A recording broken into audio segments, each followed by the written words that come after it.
Hello story lovers and welcome to this vlog. I'm narrator Rebecca McKernan and today I'll be sharing with you the third in the fabulous Rosemary A. Johns Rebel Angels series.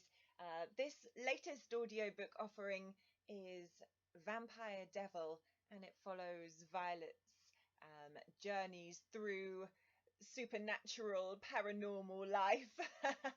I should say straight away, as it's the third in the series, there will be spoilers in the next 5 to 10 minutes. So if you don't know where you are in this series yet, I recommend go back, turn this off, go back to book 1, Vampire Huntress, which is available along with book 2. We like to do things sequentially in this world. Book 2 is Vampire Princess, I think. Anyway, you can find them on Audible. Audible and Amazon and iTunes. So listen to the first two before retuning into this vlog and listening to this excerpt. But before we go any further, I shall read to you the back of the book. So this is Rosemary A. Johns' Vampire Devil. This is why fallen angels fear the light. Snatched to the underworld, Violet discovers that the father who abandoned her as a baby is the tyrannical king of hell. She's forced to battle in the Bone Carnival to prove her loyalty in a court of the wildest vampire rebels ever to be cast out of Angel World, or else she won't be able to save the angels or her sister. When she defies the anarchic vampire court, she is tested in 3 impossible devil's quests, which risk letting out the worst monster of them all, and it's inside her. If she fails, she'll be bonded eternally to a tyrannical general, whilst the vampire geek and sexy angel she loves will become the elite army's playthings.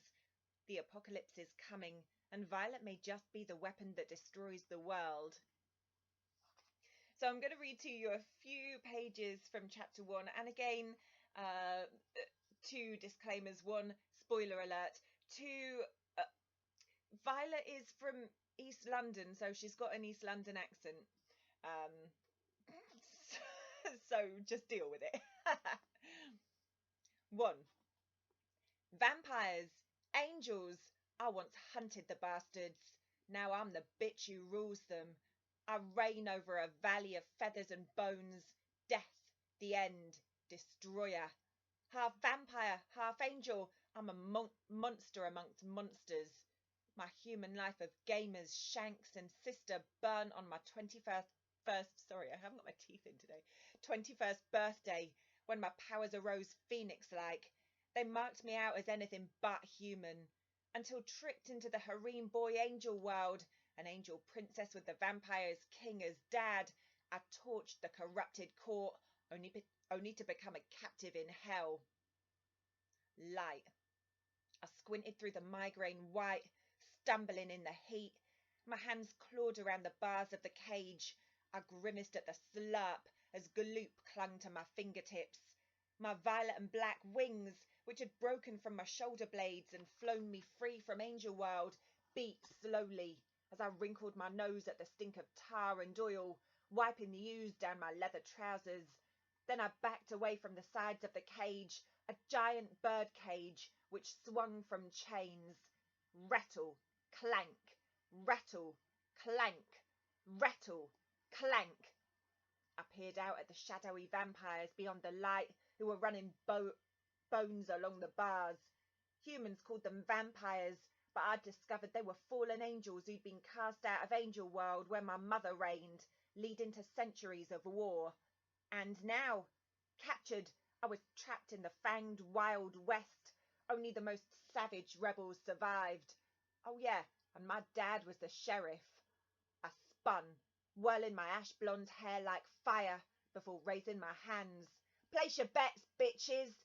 Because this was the cage, the fighting ring where anything went, and we proved our worth in the underworld through pain to win the prize.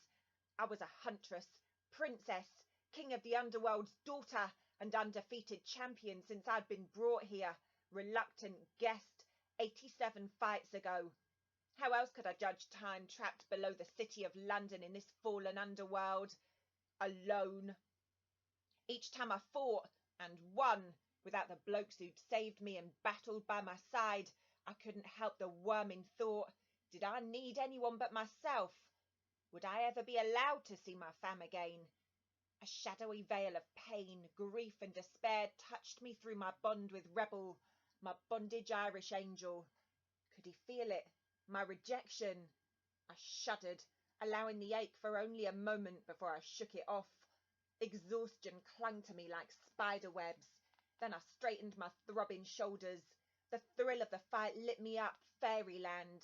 I fiddled at the straps on the black leather armour, which was slashed down the back to release my wings, tightening it over my latex top.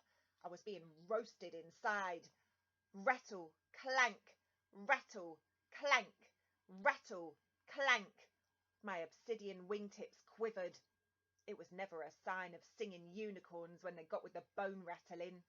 I eeked when the steel floor tipped, fairground ride special, and I skidded towards the tarred cage bars. I furled my wings behind myself like a kid curling its hands over its bum to hide itself from a smacking. Titters and hoots. I scowled, flushing, but couldn't help closing my eyes and waiting for the thud, only to trip backwards as the floor gave a metallic hiccup and levelled. I gasped just as I was caught in a grey-winged embrace. Cherry-scented feathers swept around me, cloying in their sweetness. A tongue flicked out and, lazy as a cat, licked up my throat. I arched, wriggling closer. This cowboy either had a shooter in his pocket or... I shivered. No more fights today, Miss Rule. This bitch is toasted to a crisp. Stick a fork in me. I'm done. A sigh. Your audience awaits, Bone Princess. The show must go on. Then are you stepping up, bro? Or can I get with the fang-womping already? Public groping's not on my to-do list. A deep-throated chuckle. Then I was swung around. The master of Misrule stroked my wings. Heat coiled through me, zinging desire in each light caress. His black eyes blazed as he gazed down at me. I was lost in his towering shadow, a punk god. The ringmaster of the cage had bones threaded through his afro like pearls. A frilly-laced cravat hung tongue-like over his PVC catsuit and coat. The ancient vampiric black inside me caroled, rejoicing at his hold, even as the angelic violet chanted warnings. Oomph! I elbowed Misrule in the guts, and he let go. Misrule bowed, before kissing the tip of my nose. We shall hasten to the main act, as the lady desires it. I snorted. In your dreams. He waggled his eyebrows. In every fallen, since our princess so cruelly denies us entry. Sorry, I'm still doing Cockney. I'm still in character. I'm going to stop there. that turned a bit Essex at the end there. So that was the first few pages of Rosemary A. John's Vampire Devil, installation 3 in the Rebel Angels series. The full box set is available to read, but not to listen to yet. However, you can listen to books 1, 2, and 3. Beautiful books they are, aren't they? Gorgeous. And you can sample a new male vampire / angel delight in everyone. I used to love Angel Delight. I have just begun to ramble, so I'm going to sign off now before this gets any more tedious for you. Thank you for listening. I'm narrator, actress, writer sometimes, Rebecca McKernan. You can find me on Twitter and Facebook at Becca Tells Tales, and also on the Tinterweb at RebeccaMcKernan.com. Many thanks for your time. See you next time. Mwah!